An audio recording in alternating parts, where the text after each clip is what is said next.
And so I was always just focused on getting the guy I was working with over.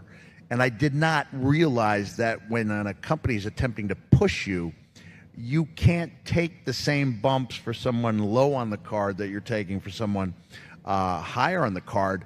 And it affected my push to the point where they were thinking of letting me go. Wow. After a day. But fortunately, that night at the fairgrounds, you would go from the Memphis wrestling studio. You would drive, I think it's 200 miles, might be 240. Anyone know how far from Memphis to Nashville? 200? And that was in the 55-mile-an-hour days. So that was about a three and a half hour drive. I got there, and the match was designed for me to lose, but it was me and Jimmy Golden against Jeff Jarrett and Bill Dundee in an anything goes match. And some of the same bumps, or a few of the same bumps that seemed out of place when I was working with Surfer Ray Odyssey in my first ever Memphis TV match, seemed perfectly in place and really working when I was doing it for Bill and Jeff.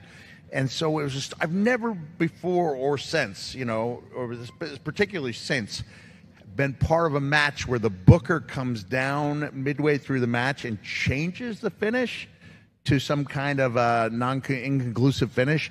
And the reason they did that on the fly is they did not want to beat me, because they saw that what I had to offer was valuable. The only other issue, the days before cell phones, they couldn't track me down. I think I had 2 off days before I started again. They could not track me down to explain that to me.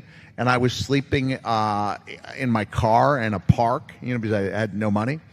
And somehow Randy Hales got a message to me, or someone got a message to me. I had to talk with him on a payphone about the pecking order and how you don't bump for bottom of the card guys like you would top of the card guys. Right. And that was new to me. I absorbed it. I tried to learn from it, but I came very close to being fired after one day in Memphis.